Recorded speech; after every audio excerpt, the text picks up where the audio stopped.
Salve, gente! Então, eu saí de casa hoje para mostrar para vocês como é que está o clima aqui em Santa Maria. Vocês podem perceber aí no fundo que a gente está com o céu bastante nublado. Na verdade, está começando a chover, a umidade bem alta. Além disso, a temperatura também está elevada. Esse é o pior tipo de clima para correr, para fazer o nosso treinamento. Mas não tem como evitar, a gente tem que treinar.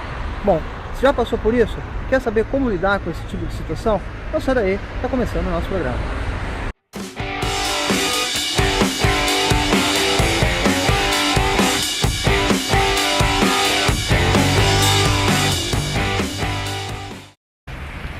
Olha só, eu ia fazer o programa do lado de fora, ia fazer uma externa, mas começou a chover. Então, vamos para casa gravar o programa. Não teve jeito. Vamos lá. Bom, gente, o vídeo de hoje era para ser um vídeo sobre como correr em condições de temperatura elevada e umidade relativa do ar elevada, sobre como correr no chamado calor úmido. Mas como vocês puderam perceber, eu tinha saído de dentro de casa para tentar fazer uma externa e mostrar como estava o tempo aqui em Santa Maria. Tentar mostrar para vocês como é que estava o tempo aqui, como é que estava o clima aqui. E eu fui correndo pela chuva. Acabou que eu trouxe o vídeo para dentro de casa. Mas eu não vou perder a oportunidade. No final desse vídeo eu vou tentar deixar algumas dicas simples sobre como correr na chuva. Antes de a gente dar dicas sobre como correr no calor úmido, sobre como diminuir o desconforto para correr no calor úmido, vamos tentar entender por que esse tipo de situação é tão desconfortável. Bom, o exercício físico naturalmente eleva a temperatura corporal. E para manter a temperatura corporal estável, então a gente sua. O suor na nossa pele, ele evapora. E ao evaporar, ele tende a manter a temperatura corporal estável. Ele tende a manter a nossa temperatura corporal. Sob condições de umidade relativa elevada, fica mais difícil para o suor evaporar. Como consequência, a gente tende a suar mais, a gente tende a perder mais líquido. E de onde vem esse líquido adicional que é utilizado no suor? Normalmente, ele vem do plasma sanguíneo, ou boa parte dele é proveniente do plasma sanguíneo, da parte líquida do sangue. Como consequência, já que se perde líquido do sangue, o sangue fica mais espesso e o coração então é forçado a trabalhar mais, o coração acelera. Como consequência, tu tende a desacelerar. Essa é a primeira consequência que a gente percebe ao correr no calor úmido, a redução do ritmo. A primeira dica tem a ver com o ajuste do ritmo. Naturalmente, como eu já falei, você desacelera. Bom, então ajuste o seu ritmo. Para o corredor iniciante, principalmente, isso pode ser um pouco frustrante. Mas se você tiver dúvidas se isso está correto, tenha em mente, por exemplo, que provas em que você consegue perceber recordes são provas em que a temperatura é uma temperatura naturalmente mais baixa. Você não consegue perceber, por exemplo, o recorde de maratona em provas com temperatura elevada. Uma dúvida que pode surgir aqui: qual é o ajuste de ritmo adequado? Como quase tudo em corrida, isso é muito individual, isso depende muito de você. Mas, normalmente na literatura, o que se encontra é que ajustes da ordem de 5 a 10% são ajustes recomendados e adequados, dependendo, claro, da situação em que você se encontra. A nossa próxima dica é: beba água. Pode parecer óbvio, mas muita gente esquece desse detalhe que é fundamental, a questão da hidratação.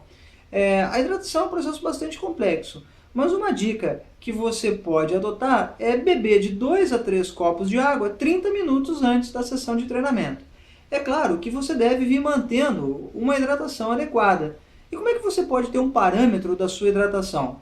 O parâmetro que você pode adotar, e é de fácil checagem, é a cor da sua urina. Se a sua urina é clara, está bem clarinha, significa necessariamente que você está hidratado. Significa que você está sob uma condição de hidratação que é próxima da ideal. Se a sua urina está escura, está turva, significa que você tem que incrementar necessariamente a sua hidratação. Também você pode fazer uma avaliação da cor da sua urina após a sessão de treinamento, para verificar, através dessa cor, se você está ou não hidratado. Bom, uma das consequências que a gente normalmente tem ao correr no calor úmido, como eu falei, é o aumento do suor, o aumento da quantidade de líquido perdido. Qual a consequência? Uma das consequências que a gente não falou, mas que vai ficar clara agora, é necessariamente o fato de você ficar mais sujeito a câimbras. Por quê? Porque junto com o suor, obviamente, você perde sais minerais, você perde sódio, perde potássio, perde outros minerais presentes no suor. Então, tenha em conta que uma reposição adequada também é uma questão que você pode avaliar. Sobre isotônicos, é interessante você falar com o seu nutricionista, mas é importante considerar a hipótese de utilizá-los. A nossa próxima dica é: utilize mecanismos externos de controle da temperatura corporal. O que isso significa? Na prova, naturalmente, a gente faz isso. A gente pega o copinho com água no posto de hidratação e parte da água a gente joga na cabeça, joga na nuca. Se você costuma carregar com você água, por exemplo, num cinto de hidratação, parte da água disponível no cinto você pode utilizar para colocar na cabeça, colocar na nuca.